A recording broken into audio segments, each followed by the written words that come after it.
Assalamualaikum warahmatullahi wabarakatuh. Waalaikumsalam warahmatullahi wabarakatuh. Perkenalkan, nama saya Dina Tania dari kelas 9F. Di sini saya akan mempresentasikan hasil buku yang telah saya baca. Judul buku Bait Surau, pengarang Raka Wahyu dan Yus R. Ismail. Penerbit Tu Sinergi Publisher. Jumlah halaman 152 halaman. Alasan saya membaca buku ini karena saran dari teman saya.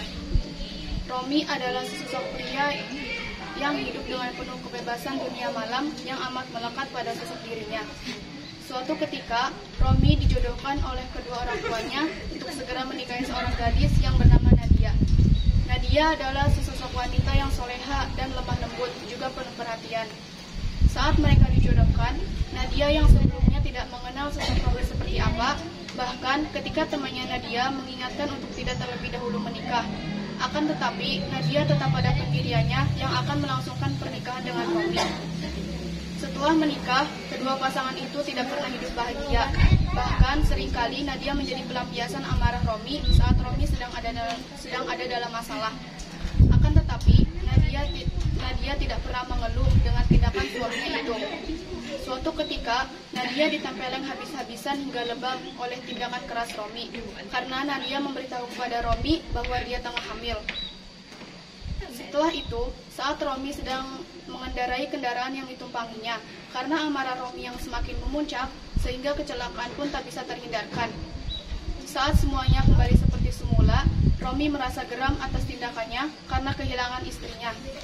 Setelah itu, Romi mengembara mendatangi sebuah desa, di mana desa itu adalah desa tempat Ramdan atau pembantunya tinggal.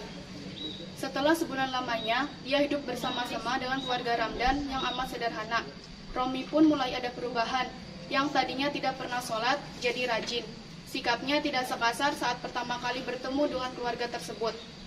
Dan suatu ketika, saat pulang melaut, turun hujan yang amat besar, sehingga Romi dan Ramdan berteduh di sebuah surau kecil, yang di dalamnya ada seorang ustadz yang sedang mengajar ngaji anak-anak. Seketika itu, ia terharu melihat keadaan sosok dirinya yang amat jauh dari Tuhan.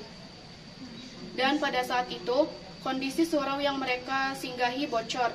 Romi ikut membantu membereskan atapnya sampai semuanya kembali baik. Setelah itu, keesokan harinya, Romi berencana pulang ke Jakarta untuk mengurus tabungannya. Dia berniat ingin membantu membangun bait surau yang lebih baik dan layak huni untuk anak-anak belajar mengaji. Akan tetapi, Romi, Ramdan, dan teman-teman melautnya itu belum sempat sholat dan mengaji di surau baru itu, karena mereka tenggelam di tengah laut ketika sedang mencari uang untuk syukuran surau itu. Hikmah dari cerita ini adalah, tetaplah mencari ilmu tentang kebenaran hingga ia berpijak di atasnya dengan teguh. Sampai nanti kita sudah solih pun tetaplah belajar, karena hidayah itu secara sunnatullah harus dipelajari dan dipelihara. Sekian presentasi dari saya. Wassalamualaikum warahmatullahi wabarakatuh.